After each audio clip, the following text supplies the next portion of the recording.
ಅನ್ವಿ ಏನ್ ಮಾಡ್ತಿದ್ಯಾ? ಅನ್ವಿ ನಾನ್ ಸತ್ತೋತ್ರ ಏನ್ ಮಾಡ್ತೀಯಾ? ಹೋಗ್ ಸಾಯಿ. ಆದ್ರೆ ಗೌತಮ್, ನನ್ನ ಅಜ್ಜಿ ಬರ್ತ್ಡೇಗೆ ನೀನು 5 ಲಕ್ಷಕ್ಕಿಂತ ಕಡಿಮೆ ಬೆಲೆ ಗಿಫ್ಟ್ ಕೊಟ್ರೆ ನಿನ್ನನ್ನ ಚಿಕ್ಕ ಚಿಕ್ಕ ಪೀಸ್ ಮಾಡಿ ಬೀದಿ ನಾಯಿಗಳಿಗೆ ಹಾಕ್ತೀನಿ.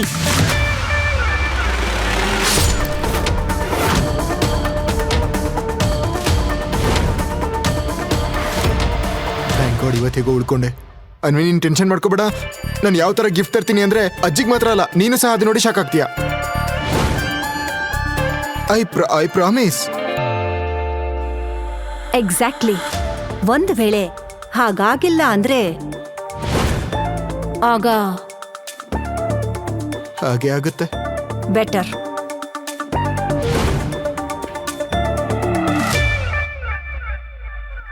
ಕರ್ನಾಟಕದ millionaire business family Rajguru and sons ನ ಮುಖ್ಯಸ್ಥೆ ಗಾಯತ್ರಿ ದೇವಿ ಅವರ ಬರ್ತ್ಡೇ ಸೆಲೆಬ್ರೇಷನ್ ನಡೆಯೋದ್ರಲ್ಲಿತ್ತು.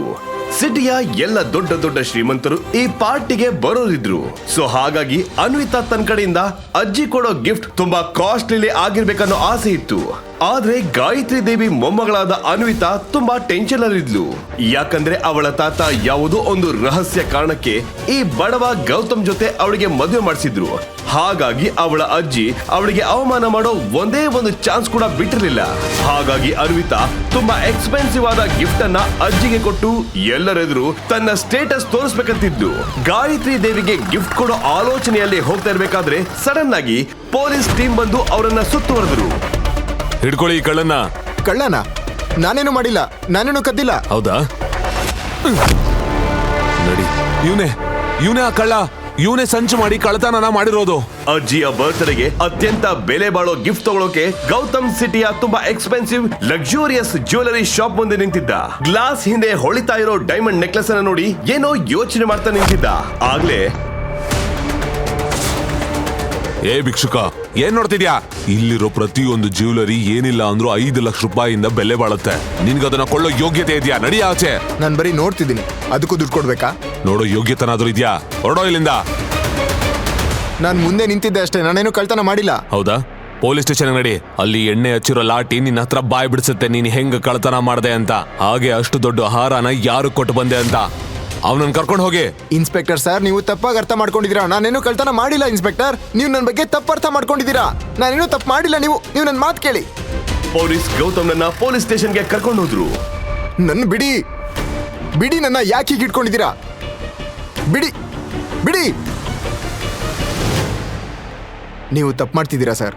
ಒಳಗಡೆ ಹೋಗಿ ಸೈಲೆಂಟ್ ಆಗಿ ಕೂತ್ಕೋ, ಇಲ್ಲ ಅಂದ್ರೆ ಬಾರಿಸ್ತೀನಿ ನೋಡು. ಕೇಳಿಸ್ಕೋ, ಆ ಮೂಲೆಯಲ್ಲಿ ಕುತ್ಕೋಬೇಡ. ನಿನ್ನಂತ ಒಬ್ಬ ಕಳ್ಳನ್ನ ಅಲ್ಲಿ ಹೆಂಗ್ ಹೊಡೆದಿದ್ದೆ ಅಂದ್ರೆ ಅವನಲ್ಲೇ ಕುಸ್ತೋದ. ಇನ್ಸ್ಪೆಕ್ಟರ್ ಸರ್, ನೀವು ತಪ್ಪಾಗಿ ಅರ್ಥ ಮಾಡ್ಕೊಂಡಿದ್ದೀರಾ. ನಾನು ಕಳ್ಳ ಅಲ್ಲ, ನಾನು ಅನ್ವಿತಾ ರಾಜ್ಗುರು ಗಂಡ.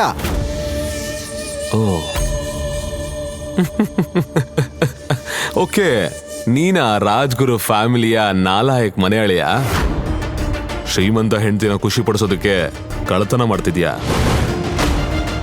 ಅವನ ಒಳಗಡೆ ಯಾಕೆ? ದಯವಿಟ್ಟು ನನ್ನ ಮಾತು ಕೇಳಿ.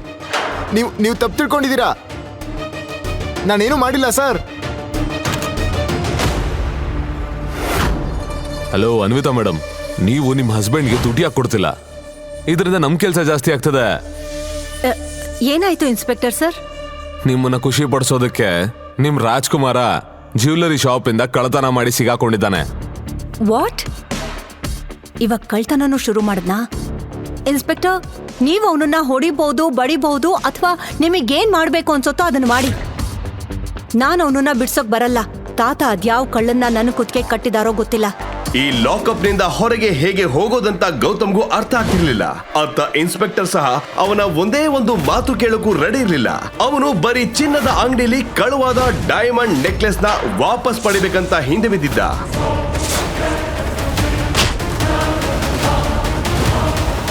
ಕಳ್ಳತನ ಮಾಡ್ತೀಯಾ? ಇನ್ಸ್ಪೆಕ್ಟರ್ ಒಂದು ದೊಡ್ಡ ಕೋಲ್ ತಗೊಂಡು ಗೌತಮ್ನ ಹೊಡೆಯೋಕೆ ಶುರು ಮಾಡ್ದ. ಅದೇ ಟೈಮ್ ನಲ್ಲಿ ನಿಲ್ಸು. ಸಡನ್ ಆಗಿ ಹಿಂದೆಯಿಂದ ಒಂದು ಖಡಕ್ ಧ್ವನಿ ಬಂತು.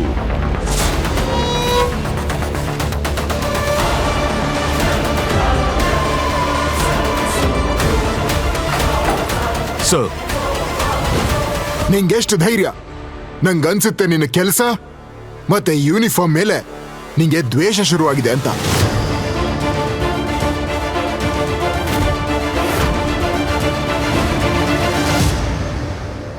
ಹುಕುಂ, ಇಲ್ಲಿ ನಿಮ್ಗೆ ಆಗಿರೋ ತೊಂದರೆಗೆ ನಾನ್ ಸಾರಿ ಕೇಳ್ತೀನಿ. ಸರ್ ನೀವೇನ್ ಮಾಡ್ತಿದ್ದೀರಾ? ಇವನು ರಾಜ್ಗುರು ಫ್ಯಾಮಿಲಿಯ ಮನೆ ಅಳಿಯ ಸರ್. ಇವನು ಮಿತ್ತಲ್ ಶಾಪ್ನಲ್ಲಿ ಡೈಮಂಡ್ ನೆಕ್ಲೆಸ್ನ ಕಳ್ತನ ಮಾಡಿ ಸಿಕ್ಬಿದ್ದಿದ್ದಾನೆ. ಅಷ್ಟೇ ಅಲ್ಲ, ಹೆಂಡತಿ ಕೂಡ ಇವನನ್ನ ಬಿಡಿಸೋದಕ್ಕೆ ಒಪ್ಲಿಲ್ಲ. Shut up. ಯಾಕೆ ಮಗನೇ, ನಿನ್ನ ಸಸ್ಪೆನ್ಷನ್ ಅಲ್ಲ, ಡೈರೆಕ್ಟ್ ಟರ್ಮಿನೇಷನ್ ಆಗುತ್ತೆ. ನಿನಗೆ ಗೊತ್ತಾ ಇಲ್ಲಿ ಯಾರನ್ನ ಕರ್ಕೊಂಡು ಬಂದಿದ್ಯಾ ಅಂತ? ಇವ್ರೇನಾದ್ರೂ ಮನ್ಸ್ ಮಾಡಿದ್ರೆ ಅಂತ 10 ಜ್ಯುವೆಲರಿ ಶಾಪ್ನ ಕೊಂಡ್ಕೊಂಡು ನನ್ನನ್ನೇ ತನ್ನ ಗಾರ್ಡ್ ಮಾಡ್ಕೋಬಹುದು.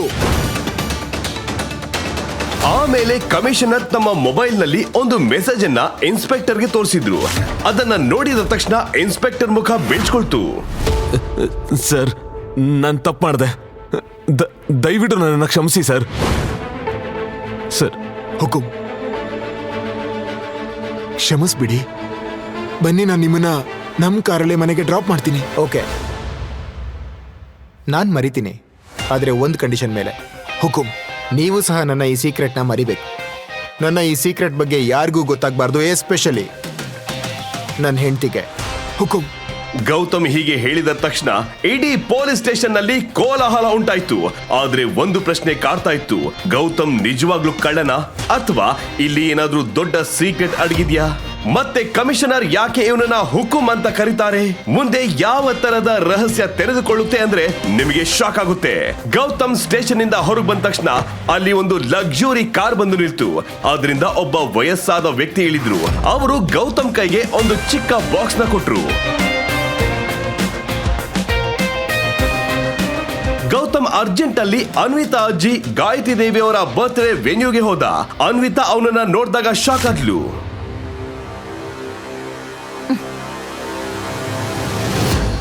ಎಲ್ಲಿಂದ ಬಂದೆ ಇಲ್ಲಿಗೆ? ಕಳ್ಳ, ನಿನ್ನನ್ ಯಾರು ಪೊಲೀಸ್ ಸ್ಟೇಷನ್ ಇಂದ ಬಿಡಿಸಿದ್ದು? ನೀನ್ ಅಲ್ಲೇ ಬಿದ್ದಿದ್ರೆ ಚೆನ್ನಾಗಿರೋದು. ನಾನೇನು ಕಳ್ತನ ಮಾಡಿಲ್ಲ ಅನ್ವಿತಾ. ನಾನು ಜ್ಯುವೆಲರಿ ಶಾಪ್ ಮುಂದೆ ನಿಂತಿದ್ದೆ, ಪೊಲೀಸ್ ಹಿಡಿದ್ರು. ತುಂಬಾ ಕಷ್ಟಪಟ್ಟು ನಿರಪರಾಧಿ ಅಂತ ಪ್ರೂವ್ ಮಾಡಿ ಬಂದೆ. ಸರಿ ಸರಿ, ಎಂತ ಚೀಪ್ ಗಿಫ್ಟ್ ತಂದಿದ್ಯಾ ನೀನು. ಪ್ಯಾಕಿಂಗ್ ಎಷ್ಟು ಚೀಪ್ ಆಗಿದೆ. ಛೀ. ಪ್ಯಾಕಿಂಗ್ ಮ್ಯಾಟ್ರ್ ಆಗಲ್ಲ, ಒಳಗಡೆ ಗಿಫ್ಟ್ ಏನಿದೆ ಅನ್ನೋದು ಮ್ಯಾಟ್ರ್ ಆಗುತ್ತಲ್ವಾ? ನೀನ್ ನೋಡಿದ್ರೆ ಶಾಕ್ ಆಗ್ತೀಯ. ಏಯ್, ಅದು ಅಜ್ಜಿ ಗಿಫ್ಟ್, ನೀನ್ಯಾಕೆ ಓಪನ್ ಮಾಡ್ತೀಯಾ? ಅವರೇ ಓಪನ್ ಮಾಡ್ಲಿ ಬಿಡು. Fine, what ever. ಆದ್ರೆ ಬೇರೆಯವ್ರ ಗಿಫ್ಟ್ ಕೊಡುವಾಗ ನೀನು ನಿನ್ನ ಬಾಕ್ಸ್ ಅನ್ನ ಸೈಡಲ್ಲಿ ಇಟ್ಬಿಡು, ಓಕೆ? ತಾತ ನನ್ ಜೊತೆ ಅದ್ಯಾವ ಜನ್ಮದ ರಿವೆಂಜ್ ತಗೊಂಡ್ರೋ ಏನೋ, ನನ್ನಂತ ಮಿಲೇನಿಯರ್ ಹುಡುಗಿನ ನಿನ್ನಂತ ಬಡವನ್ ಜೊತೆ ಮದ್ವೆ ಮಾಡ್ಸಿದ್ರು. ದುಡ್ಡು ಇಲ್ಲ, ಮರ್ಯಾದೆನೂ ಇಲ್ಲ. ಹೋಗೋಣ. ಯಾಕೆ ಹೀಗ್ ನಿಂತಿದ್ಯಾ? ಹೋಗು. ಥ್ಯಾಂಕ್ ಯು ಮಗಳೇ. ಮತ್ತೆ ಆ ಪಾರ್ಟಿಯಲ್ಲಿ ಅನ್ವಿತಾಳ ಕಸಿನ್ ಶರಣ್ಯ ಫುಲ್ ಮಿಂಚುತ್ತಾ ಬಂದ್ಲು. ಎಕ್ಸ್ಪೆನ್ಸಿವ್ ಬ್ಲಾಕ್ ಡ್ರೆಸ್ ಹಾಕಿ ಕೈಯಲ್ಲಿ ಒಂದು ಗೋಲ್ಡನ್ ಗಿಫ್ಟ್ ಹಿಡಿದು ಬರ್ತಾ ಇದ್ದ ಹಾಗೆ ಫುಲ್ ಪಾರ್ಟಿ ಅಟೆನ್ಷನ್ ಅವಳ ಕಡೆ ಹೋಯ್ತು. ಎಲ್ಲರ ಮಧ್ಯೆಯಿಂದ ಅವಳು ನೇರವಾಗಿ ಅಜ್ಜಿ ಹತ್ರ ಹೋದ್ಲು. ಹಾಯ್ ಅಜ್ಜಿ, ಇದು ನಿಮ್ಗೆ. ಹೇ ಶರಣ್ಯ, ನೀನ್ ಯಾಕೆ ಗಿಫ್ಟ್ ತರ್ಬೇಕು? ಅಜ್ಜಿ ಏನ್ ಹೇಳ್ತಾ ಇದ್ದೀರಾ? ನಾನು ನಿಮ್ ಬರ್ತಡೆಗೆ ಖಾಲಿ ಕೈಯಲ್ಲಿ ಬರ್ಬೇಕಾ? ಅದಾಗಲ್ಲ. ನೋಡಿ ನೋಡಿ, ನೀವ್ ಇಂಪ್ರೆಸ್ ಆಗ್ತೀರಾ. ಓ ಹಾಗಾ? ಹಾಗಾದ್ರೆ ನೋಡ್ಲೇಬೇಕು.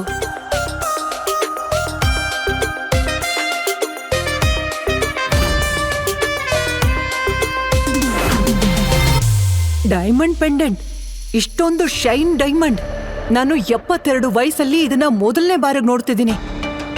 ಶರಣ್ಯ, ನೀನು ಈ ಫ್ಯಾಮಿಲಿಯ ಹೆಣ್ಣು ಮಕ್ಕಳಿಗಿಂತ ಫುಲ್ ಡಿಫ್ರೆಂಟ್, ಸೆನ್ಸಿಬಲ್ ಮತ್ತೆ ಸ್ಮಾರ್ಟರ್. ತುಂಬಾ ಬ್ಯೂಟಿಫುಲ್ ಆಗಿದೆ, ತುಂಬಾ ಚೆನ್ನಾಗಿದೆ. ಹೀಗೆ ಹೇಳಿ ಗಾಯತ್ರಿ ದೇವಿ ಅನ್ವಿತಾ ಕಡೆ ನೋಡಿದ್ರು. ಅನ್ವಿತಾ ಅವಮಾನದಲ್ಲಿ ತಲೆ ತೆಗೆಸಿದ್ಲು. ಈ ಡೈಮಂಡ್ ಪೆಂಡೆಂಟ್ ತುಂಬಾ ಎಕ್ಸ್ಪೆನ್ಸಿವ್ ಇರಬೇಕು ಅಲ್ವಾ ಶರಣ್ಯ? ಹೌದು, ಇದು 1.5 ಕೋಟಿದು. ಯಾರೋ ನಿಮ್ಗೆ ಮೋಸ ಮಾಡಿದ್ದಾರೆ ಅಂತ ಕಾಣಿಸುತ್ತೆ. 5 ಲಕ್ಷದ ಪೆಂಡೆಂಟ್ನ 1.5 ಕೋಟಿಗೆ ಸೇಲ್ ಮಾಡಿದ್ದಾರೆ. ನಾನ್ಸೆನ್ಸ್. ಅಷ್ಟಕ್ಕೂ ನಮ್ ಜೇಬಲ್ಲಿ 500 ರೂಪಾಯಿ ನೋಟ್ ಇಟ್ಕೊಂಡು ಓಡಾಡೋರು ಬೇರೆಯವ್ರಿಗೆ ಲಕ್ಷದ ಬಗ್ಗೆ ಸ್ಪೀಚ್ ಕೊಡಬಾರ್ದು. ನೀನ್ ಈ ಪಾರ್ಟಿನ ಸ್ಪಾಯ್ಲ್ ಮಾಡೋಕ್ ಬಂದಿದ್ಯಾ? ನೀನು ಯೂಸ್ಲೆಸ್. ಮತ್ತೆ ಡೈಮಂಡ್ ಬೆಲೆನ ತಪ್ಪಾಗಿ ಹೇಳಿ ನನ್ನ ಮೊಮ್ಮಗಳಿಗೆ ಎಲ್ರ ಮುಂದೆ ಅವಮಾನ ಮಾಡ್ತಿದ್ಯಾ. ಅಜ್ಜಮ್ಮ, ನೀವು ನನ್ನ ಟ್ರಸ್ಟ್ ಮಾಡಿಲ್ಲ ಅಂದ್ರೆ ಮಿಸ್ಟರ್ ಪಾರಿಕ್ ಅವ್ರನ್ನ ಕೇಳಿ. ಅವರು ಕರ್ನಾಟಕದ ಬಿಗ್ಗೆಸ್ಟ್ ಡೈಮಂಡ್ ಮರ್ಚೆಂಟ್ ಅಲ್ವಾ? ಮಿಸ್ಟರ್ ಪಾರಿಕ್,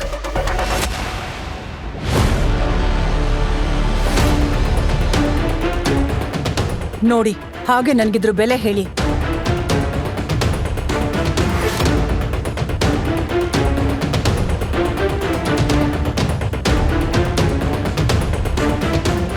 ಯಾರೋ ಫೇಕ್ ಡೈಮಂಡ್ ನ ಒರಿಜಿನಲ್ ಡೈಮಂಡ್ ತರ ಸೇಲ್ ಮಾಡೋದಕ್ಕೆ ಟ್ರೈ ಮಾಡಿದ್ದಾರೆ. ನನ್ನ ಇಷ್ಟು ವರ್ಷದ ಎಕ್ಸ್ಪೀರಿಯನ್ಸ್ ಸುಳ್ಳು ಹೇಳಲ್ಲ. ಯಾರೋ ಶರಣ್ಯಗೆ ಮೋಸ ಮಾಡಿದ್ದಾರೆ.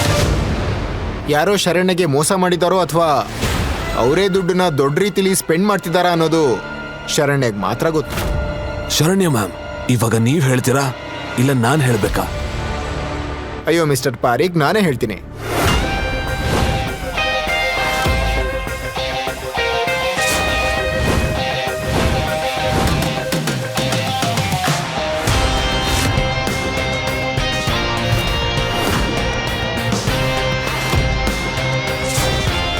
ಸಾರಿ, ನಿನ್ನ ಪೆಂಡೆಂಟು ಡೈಮಂಡ್ದಲ್ಲ, ಬರೀ ಗಾಜಿನ ಪೀಸ್ದು.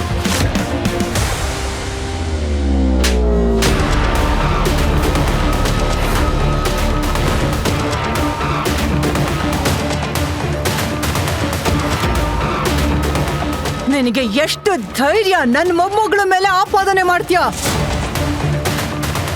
ನೀನೇನು ಗಿಫ್ಟ್ ತಂದಿದ್ಯಾ ಮೊದಲು ಅದನ್ನು ಹೇಳು.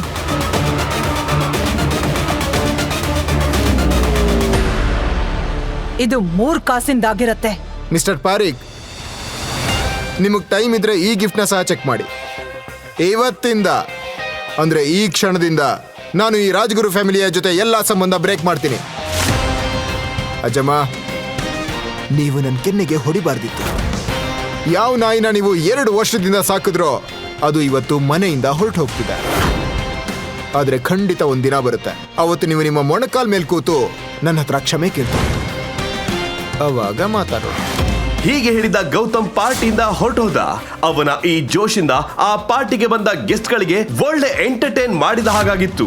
ಇದರಿಂದ ಅನ್ವಿತಾಗೂ ಅವಮಾನ ಆಗಿತ್ತು.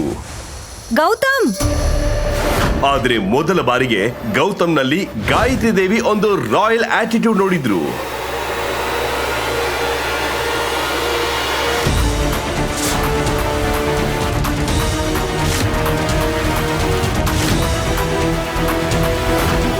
ಗೌತಮ್, ಅರೆ ಗೌತಮ್ನ ತಡಿರಿ, ಯಾರಾದ್ರೂ ಗೌತಮ್ನ ತಡಿರಿ. ಗೌತಮ್ ಅನ್ವಿತಾಗೋಸ್ಕರ ತನ್ನ ಹೃದಯದಲ್ಲಿ ಪ್ರೀತಿ ಇಟ್ಕೊಂಡಿದ್ದ, ಹಾಗಾಗಿ ಅವಳನ್ನ ಕ್ಷಮಿಸಿದ. ಆದ್ರೆ ಉಳಿದ ಫ್ಯಾಮಿಲಿ ಮತ್ತು ಅಜ್ಜಿ ಬಗ್ಗೆ ಆಕ್ರೋಶದ ಕಿಡಿ ಇನ್ನು ಅವನ ಹೃದಯದಲ್ಲಿ ಉರಿತಾ ಇತ್ತು. ಮಾರನೇ ದಿನ ತನ್ನ ನೋವನ್ನ ನಗುವಿನ ಹಿಂದೆ ಬಚ್ಚಿಟ್ಟು ಮತ್ತೆ ತನ್ನ ಹಳೆ ಸೈಕಲ್ ಅನ್ನ ತಗೊಂಡು ಗೌತಮ್ ಅನ್ವಿತಾಳ ಫ್ರೆಂಡ್ಸ್ ನ ಪಿಕಪ್ ಮಾಡೋಕೆ ಅಂತ ಏರ್ಪೋರ್ಟ್ಗೆ ಹೋದ. ಪ್ಲೇನ್ ಲ್ಯಾಂಡ್ ಆಗಿ 20 ನಿಮಿಷ ಆಗಿತ್ತು. ಅನ್ವಿತಾಳ ಇಬ್ರು ಫ್ರೆಂಡ್ಸ್ ಗೌತಮ್ಗಾಗಿ ಏರ್ಪೋರ್ಟ್ ನಲ್ಲಿ ವೇಟ್ ಮಾಡ್ತಿದ್ರು. ನಿನ್ ಫ್ರೆಂಡ್ನ ಹಸ್ಬೆಂಡ್ಗೆ ಏನಾಯ್ತು? ಅವ್ನು ಇನ್ನೂ ಬಂದಿಲ್ಲ. ಐ ನೋ, ಬರ್ತಾ ಇರ್ಬೋದು. ನಿನಗ್ ಗೊತ್ತಾ, ನನ್ ಫ್ರೆಂಡ್ ಇದ್ದಾಳಲ್ಲ ಅನ್ವಿತಾ, ಅವಳು ತುಂಬಾ ರಿಚ್. ಅವಳ ಹತ್ರ ಏನಿಲ್ಲ ಅಂದ್ರೂ 12 to 15 ಕಾರ್ಗಳಿವೆ. ಇವತ್ತು ಯಾವ್ದನ್ ತರ್ಬೇಕು ಅಂತ ಅವಳಿಗೆ ಚೂಸ್ ಮಾಡಕ್ ಆಗ್ತಿಲ್ಲ ಅನ್ಸತ್ತೆ. ಅದೇ ಟೈಮ್ಗೆ ಅನ್ವಿತಾನೆ ಕ್ಯಾಬ್ ನಲ್ಲಿ ಅಲ್ಲಿ ಬಂದ್ಲು. Hi, how are you? Good. I am so sorry, I am late. ಅದು 1 minute, I'll just call him. Hello Gautam, ನೀನ್ ಎಲ್ಲಿದ್ಯಾ? ನೀನು ನನಗಿಂತ ಮೊದ್ಲೇ ಇಲ್ಲಿ ಇರ್ಬೇಕಿತ್ತಲ್ವಾ? ಹಾ ಅನ್ವಿ, ನಾನು ಇನ್ನೇನ್ ಬಂದೆ. ಏನಾಯ್ತು? ನೀನ್ ಯಾಕೆ ಈ ತರ ಏದುಸ್ರು ಬಿಡ್ತಾ ಇದ್ಯಾ? ಹಾ ಬಂದೇ ಬಿಟ್ಟೆ. ಬೇಗ ಬಾ. Is just coming. ಬಂದ್ಬಿಟ್ಟ.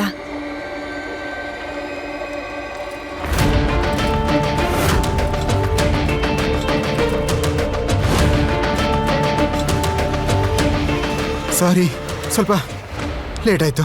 ಗೌತಮ್ನ ನೋಡಿ ಅನ್ವಿತಾ ಫ್ರೆಂಡ್ಗೆ ಒಬ್ಬ ಮನುಷ್ಯ ಏರ್ಪೋರ್ಟ್ಗೆ ಸೈಕಲ್ ಅಲ್ಲಿ ಬಂದು ಯಾರಾದ್ರೂ ಪಿಕ್ ಮಾಡ್ತಾನೆ ಅನ್ನೋದನ್ನ ನಂಬೋದಕ್ಕೆ ಆಗ್ಲಿಲ್ಲ. ಅನ್ವಿತಾ ಅಂತೂ ನಾಚಿಕೆಯಲ್ಲಿ ಮುಖ ಮುಚ್ಕೊಂಡ್ಲು. ಛೀ ಅವ್ನಿ, ನಿನ್ನ ಈ ಬಿಕಾರಿ ಗಂಡ ಇಷ್ಟ ಹೊತ್ತು ಭಿಕ್ಷೆ ಬೇಡ್ತಾ ಇದ್ನ. ನಮ್ಮನ್ನ ಏರ್ಪೋರ್ಟ್ ಇಂದ ಪಿಕ್ ಮಾಡೋಕೆ ಈ ಡಕೋಟಾ ಸೈಕಲ್ ತಂದಿದ್ದಾನೆ. ಛೀ, ಇವನು ಅವನಿ ಹಸ್ಬೆಂಡಾ? ನಾನ್ ಇವನನ್ನ ಭಿಕ್ಷುಕ ಅನ್ಕೊಂಡಿದ್ದೆ. ಗೌತಮ್ ತನ್ನ ಅತ್ತೆ ಮನೆಗೆ ಮದುಮಗ ಆಗಿ ಬಂದಿದ್ದ. ಇದನ್ನ ನೋಡಿ ಎಲ್ರು ಬಿದ್ದು ನಕ್ಕಿದ್ರು. ಅನ್ವಿತಾಳ ಕಸಿನ್ ಶರಣ್ಯ ಅಂತೂ ಅವನನ್ನ ಆಡ್ಕೊಂಡು ನಕ್ಕಿದ್ಲು. ವಾಹ್ ಅಕ್ಕ, ನಿನ್ನ ಮದುಮಗ ಅಂತೂ ಸೈಕಲ್ ಲೆವೆಲ್. ಬೇರೆ ಮದುಮಕ್ಕಳು ಕಾರ್, ಹೆಲಿಕಾಪ್ಟರ್ ಅಲ್ಲಿ ಎಂಟ್ರಿ ಕೊಡ್ತಾರೆ. ನಿನ್ನವನು ಸೈಕಲ್ ಅಲ್ಲಿ ಬಂದಿದ್ದಾನೆ. ಅವನಿ, ಇನ್ನೂ ಟೈಮ್ ಇದೆ.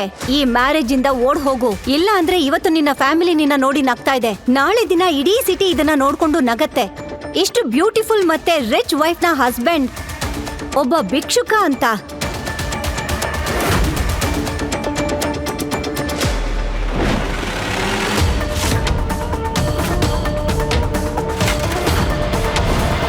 ಮಾಡ್ಬೇಕು ಅಂತ ಡಿಸೈಡ್ ಮಾಡಿದ್ಯಾ ಗೌತಮ್? ಎಲ್ರು ಮುಂದೆ ನನ್ ಮರ್ಯಾದೆ ತೆಗಿಬೇಕು ಅಂತನಾ? ಮಿಲೇನಿಯರ್ ಫ್ರೆಂಡ್ಸ್ ಅನ್ನ ಏರ್ಪೋರ್ಟ್ ಇಂದ ಪಿಕ್ ಮಾಡೋಕೆ ಸೈಕಲ್ ಅಲ್ಲಿ ಬಂದಿದ್ಯಾ? ನಿನಗ್ ನಾಚಿಕೆ ಆಗೋಲ್ವಾ? ನಾನ್ ನಿನಗ್ ಹೇಳಿದ್ದೆ ಅಲ್ವಾ ಮನೆಯಿಂದ ಕಾರ್ ತಗೊಂಡ್ ಬಾ ಅಂತ. ಅವನಿ ನನ್ ಮನೆಗೆ ಹೋದಾಗ ಅಲ್ಲೊಂದ್ ಕಾರ್ ಇತ್ತು. ನಾನು ಯಾವಾಗ ಕೀಸ್ ತಗೊಳಕ್ ಹೋದ್ನೋ ಆಗ ಅಲ್ಲಿ ಸರ್ವೆಂಟ್ ನನಗೆ ಈ ಕಾರ್ ತಗೊಂಡ್ ಹೋಗೋ ಆಗಿಲ್ಲ ಅಂದ. ಓ. ನಾನು ಏನ್ ಮಾಡ್ಬೇಕಿತ್ತು? ಓ ಗಾಡ್, ನನ್ನಿಂದ ಆಗ್ತಾ ಇಲ್ಲ ಗೌತಮ್. ನೀನು ಒಂದ್ ವೇಳೆ ಗಂಟೆ ಆಗಿದ್ರೆ ಯಾರ್ ಬೇಕಾದ್ರೂ ಹೊಡಿತಾ ಇದ್ರು. ಗಂಟೆ? ನೀನು ಮನೆ ಅಳಿಯ ಆದ್ರೂ ನಿನ್ನ ಸರ್ವೆಂಟ್ಸ್ ಬೈತಾರೆ ಅಂದ್ರೆ ಅರ್ಥ ಮಾಡ್ಕೋ. ನೀನೊಬ್ಬ ದರಿದ್ರ ಬಿಕಾರಿ ಅಂತ. ನಿನ್ ಹತ್ರ ಕಾರ್ ಇಲ್ಲ ಅಂದಿದ್ರೆ ಕ್ಯಾಬ್ ಎಲ್ಲಾದ್ರೂ ಬರ್ಬೇಕಾಗಿತ್ತಲ್ವಾ? ನನ್ನ ಹತ್ರ ದುಡ್ಡಿರ್ಲಿಲ್ಲ. ನನ್ನ ಹತ್ರ ಬರೀ 75 ರೂಪಾಯಿ ಇತ್ತು. ಆಮೇಲೆ ನಾನು ಅನ್ಕೊಂಡೆ ಇಲ್ಲಿಗೆ ಬಂದು ನಿನ್ನ ಹತ್ರ ದುಡ್ಡು ತಗೋಬೇಕು ಅಂತ. ಯು ನೋ ವಾಟ್, ನನ್ನಿಂದ ಸ್ವಲ್ಪ ದುಡ್ಡು ತಗೊಂಡ್ ಹೋಗಿ ವಿಷ ತಗೊಂಡ್ ಬಾ. ನಿನ್ನಂತ ಭಿಕ್ಷುಕನ್ ಗಂಡನ್ ಜೊತೆ ಇರೋದಕ್ಕಿಂತ ನಾನು ಸಾಯೋದೇ ಬೆಟರು. ಯು ನೋ ವಾಟ್, ನಾವೀಗ ಸಿಟಿಲಿ ಬಿಗ್ಗೆಸ್ಟ್ ಹೋಟೆಲ್ಗೆ ಹೋಗ್ತಾ ಇದ್ದೀವಿ. ನೀನು ಆ ಲಗೇಜ್ನ ಕಾರಲ್ಲಿಟ್ಟು ಆ ನಿನ್ನ ಸೈಕಲಲ್ಲಿ ಹಿಂದೆ ಹಿಂದೆ ಬರ್ತೀಯಾ. ಅಲ್ಲಿ ರೂಮಲ್ಲಿ ಲಗೇಜ್ ತಂದಿಡ್ತೀಯಾ. ಇದೇ ನಿನ್ನ ಶಿಕ್ಷೆ. ಓಕೆ. ಹಿಂದಿನಿಂದ ಅನ್ವಿತಾ ಫ್ರೆಂಡ್ಸ್ ನಗ್ತಾ ಇದ್ರು. ಗೌತಮ್ ಏನು ಮಾತಾಡದೆ ಎಲ್ಲಾ ಲಗೇಜ್ ಕಾರಿನ ಡಿಕ್ಕಿಗೆ ಹಾಕಿ ಸೈಲೆಂಟ್ ಆಗಿ ಅನ್ವಿತಾ ಮುಂದೆ ತಲೆ ಬಗ್ಗಿಸಿ ನಿಂತ. ನೀನು ಆ ನಿನ್ನ ಕಿತ್ತು ಹೋಗಿರೋ ಸೈಕಲ್ ತಗೊಂಡು ನಮ್ ಹಿಂದೆ ಬಾ.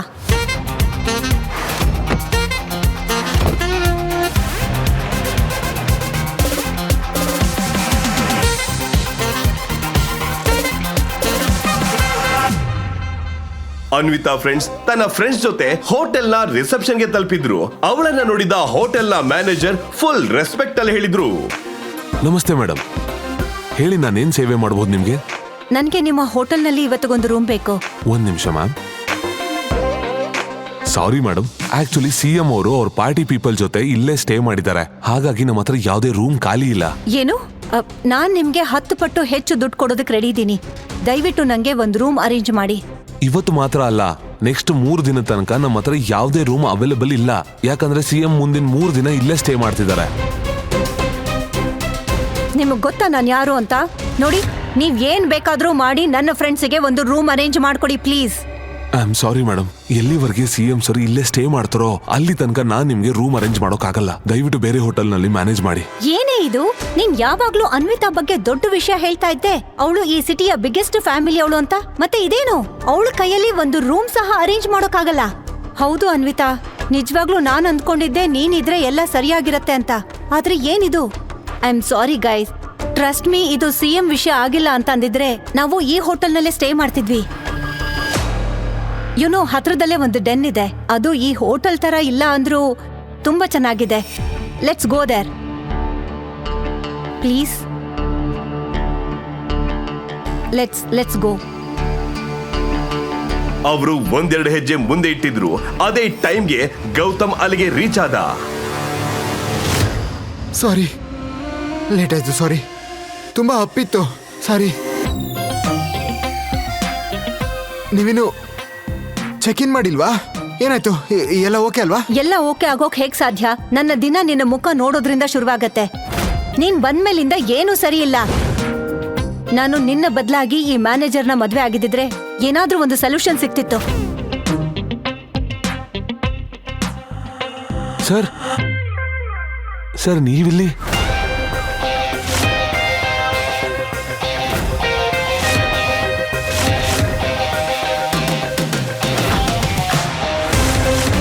ಸರ್, ನೀವು ನಮ್ಮಂತ ಬಡವ್ರ ಹೋಟ್ಲಿಗೆ ಬಂದಿದ್ದೀರಾ? ಸರ್, ನೀವಿಲ್ಲಿಗೆ ಬಂದಿರೋದು ನಮ್ಮ ಅದೃಷ್ಟ. ಸರ್, ನೀವು ಹೇಗೂ ಬಂದಿದ್ದೀರಾ ಅಲ್ವಾ? ನಾನು ನಿಮ್ಗಾಗಿ ನಮ್ಮ ಹೋಟೆಲ್ನ ಮೋಸ್ಟ್ ಲಕ್ಸುರಿಯಸ್ ರೂಮ್ ಬುಕ್ ಮಾಡ್ತೀನಿ. ಇದೇ ನಾನ್ಸೆನ್ಸ್. ನಿಮ್ ಹತ್ರ ನೆಕ್ಸ್ಟ್ 3 ದಿನಕ್ಕೆ ಯಾವುದೇ ರೂಮ್ ಇರ್ಲಿಲ್ಲ. ಆದ್ರೆ ಈ ಬಿಕಾರಿಗೆ ಸ್ಪೆಷಲ್ ರೂಮ್. ಹೌ? ನೀವೇನ್ ಹೇಳಿದ್ರಿ? ಬಿಕಾರಿ? ನನ್ಗನ್ಸುತ್ತೆ ನಿಮ್ಗೆ ಸರ್ ಬಗ್ಗೆ ಗೊತ್ತಿಲ್ಲ. ಗೌತಮ್ ಸರ್, ನೀವು ಮ್ಯಾನೇಜರ್ ಮತ್ತೇನೋ ಹೇಳೋ ಮೊದಲೇ ಆ ನ್ಯೂಸ್ ಒಳಗೆ ಸ್ಪ್ರೆಡ್ ಆಯ್ತು. ಈ ವಿಷಯ ಗೊತ್ತಾಗ್ತಿದ್ದ ಹಾಗೆ ಓಲಗಿದ್ದ ರಾಜ್ಯದ CM ತಮ್ಮ ಉಳಿದ ಲೀಡರ್ ಜೊತೆ ಹೊರಗೆ ಬಂದ್ರು. ಆಮೇಲೆ ಆದ ಘಟನೆ ನೋಡಿ ಅನ್ವಿತಾ ಹಾಗೂ ಅವಳ ಫ್ರೆಂಡ್ಸ್ ಹೆಚ್ಚು ಕಡಿಮೆ ಪ್ರಜ್ಞೆ ತಪ್ಪೋ ಹಾಗಾದ್ರು.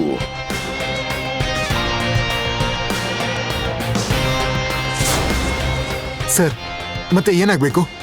ಕೊನೆಗೂ ನಿಮ್ ಭೇಟಿ ಆಯ್ತು. ನಿಜ ಹೇಳ್ಬೇಕು ಅಂದ್ರೆ ಇವತ್ತು ನನ್ನ ಮತ್ತೆ ನನ್ನ ಪಾರ್ಟಿಗೆ ಲಕ್ಕಿ ಡೇ ಸರ್. ಎಲೆಕ್ಷನ್ ಬರ್ತಿದೆ, ನಿಮ್ಮ ಬ್ಲೆಸ್ಸಿಂಗ್ಸ್ ನಮ್ಮ ಮೇಲೆ ಇರ್ಲಿ ಸರ್. ಇಡೀ ರಾಜ್ಯದಲ್ಲಿ ಎಲ್ಲರೂ ಅದೇ ಮಾತು ಹೇಳ್ತಾರೆ ಸರ್. ಯಾರ ತಲೆ ಮೇಲೆ ಗೌತಮ್ ಸರ್ ಕೃಪೆ ಇರುತ್ತೋ ಅವ್ರದೇ ಗೌರ್ಮೆಂಟು, ಅವ್ರದೇ ಡೆವಲಪ್ಮೆಂಟು ಅಂತ. ನಾನಿವಾಗ ಏನ್ ಮಾಡ್ಬೇಕು ಅಂತ ಹೇಳಿ ಸರ್. ಅವನಿಗೆ ಸಿಗ್ತಾ ಇದ್ದ ಆ ಆತಿಥ್ಯ ನೋಡಿ ಗೌತಮ್ಗೆ ಅನ್ಕಂಫರ್ಟಬಲ್ ಅನಿಸ್ತಿತ್ತು. ಇನ್ನೊಂದ್ ಕಡೆ ಅನ್ವಿತಾ ಮತ್ತೆ ಅವಳ ಫ್ರೆಂಡ್ಸ್ಗೆ ಆಶ್ಚರ್ಯ ಆಗಿತ್ತು.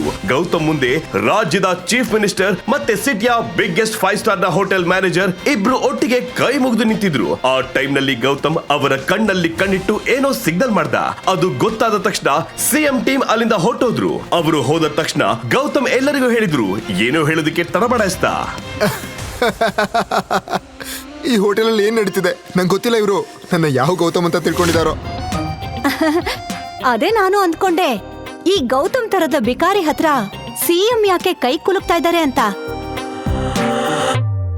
ಅಳಿಯಂದ್ರೆ ಅಳಿಯಂದ್ರೆ ಅಳಿಯಂದ್ರೆ ಆಗ ಅನ್ವಿತಾ ಅಜ್ಜಿ ಗಾಯತ್ರಿ ದೇವಿ ಅಲ್ಲಿಗೆ ಬಂದ್ರು. ಅವರ ಕೈಯಲ್ಲಿ ಗೌತಮ್ ಕೊಟ್ಟಿದ್ದ ಗಿಫ್ಟ್ ಇತ್ತು. ಅಳಿಯಂದ್ರೆ ದಯವಿಟ್ಟು ನನ್ನ ಕ್ಷಮಿಸಿ. ನಾನೊಂದು ದೊಡ್ಡ ತಪ್ಪು ಮಾಡಿದೆ. ಅದು ನಮ್ಮ ಮನೆಯಲ್ಲೇ ಇತ್ತು, ಮತ್ತೆ ನಾನು ಅದಕ್ಕೆ ಬೆಲೆ ಕೊಡ್ಲಿಲ್ಲ. ನಿಮ್ಮ ಗಿಫ್ಟ್ ನೋಡಿದಾಗ ನನಗೆ ಅರ್ಥ ಆಯ್ತು ನಾನು ದೊಡ್ಡ ಮೂರ್ಖಳು ಅಂತ. ನಿಮ್ಮ ಗಿಫ್ಟ್ ಕೋಟಿಗಟ್ಲೆ ಬೆಲೆ ಇರೋ ವಜ್ರಕ್ಕಿಂತಲೂ ಜಾಸ್ತಿ.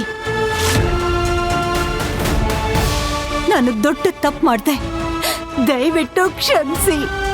ಅಳಿಯಂದ್ರೆ ದಯವಿಟ್ಟು ಕ್ಷಮಿಸಿ. ಅಜ್ಜಿ, ಅಲ್ಲ, ಗೌತಮ್ ನಿನ್ಗೆ ಯಾವ ನಿಧಿ ಕೊಟ್ಟಿದ್ದಾನೆ ಅಂತ ನೀವು ಈ ತರ ಓಡ್ಕೊಂಡು ಬಂದಿದ್ದೀರಾ? ನನಗ್ ತೋರ್ಸಿ. ಅನ್ವಿತಾ ಮತ್ತೆ ಅವಳ ಫ್ರೆಂಡ್ಸ್ ಗಿಫ್ಟ್ ಓಪನ್ ಮಾಡಿದಾಗ ಅಲ್ಲಿದ್ದವರಿಗೆ ದೊಡ್ಡ ಆಘಾತ ಆಯ್ತು. ಅಷ್ಟಕ್ಕೂ ಗೌತಮ್ ಕೊಟ್ಟ ಗಿಫ್ಟ್ ಏನು? ಗೌತಮ್ ನಿಜವಾಗ್ಲೂ ಒಬ್ಬ ದೊಡ್ಡ ಮನುಷ್ಯನ? ಹೌದು ಅನ್ನೋದಾದ್ರೆ ಅವನು ಯಾರು? ಮಾಫಿಯಾದವನ, ಪೊಲಿಟಿಷಿಯನ್, ಬಿಸ್ನೆಸ್ ಮ್ಯಾನ್, ಅಥವಾ ಎಲ್ಲಿಗಾದ್ರೂ ರಾಜನ? ಆದ್ರೆ ಅವನು ಅಷ್ಟೊಂದು ಶ್ರೀಮಂತ ಮತ್ತೆ ಶಕ್ತಿಶಾಲಿ ಆಗಿದ್ರೆ ಯಾಕೆ ಬಡವನ ಹಾಗೆ ಗುಲಾಮಗಿರಿಯ ಜೀವನ ಮಾಡ್ತಿದ್ದ? ಈಗ ಸದ್ಯಕ್ಕೆ ಇಷ್ಟೇ. ಈ ಎಲ್ಲ ಪ್ರಶ್ನೆಗಳಿಗೆ ಉತ್ತರ ಕೊಡೋಕೆ ಕೆಳಗಿರೋ ಲಿಂಕ್ ಮೇಲೆ ಕ್ಲಿಕ್ ಮಾಡಿ ಮತ್ತೆ ಪಾಕೆಟ್ ಎಫ್ಎಂ ನಲ್ಲಿ ಕೇಳಿ. ಡೇ 1 ಇಂದಾನು ಇಡೀ ಇಂಡಿಯಾದ ಮೊದಲ ಆಯ್ಕೆ ಆಗಿರೋ ಕಥೆನ ಈಗಲೇ ಡೌನ್ಲೋಡ್ ಮಾಡಿ ಕೇಳಿ. ರಾಯಲ್ ವಾರಸ್ದಾರ ಕೇವಲ ಪಾಕೆಟ್ ಎಫ್ಎಂ ನಲ್ಲಿ.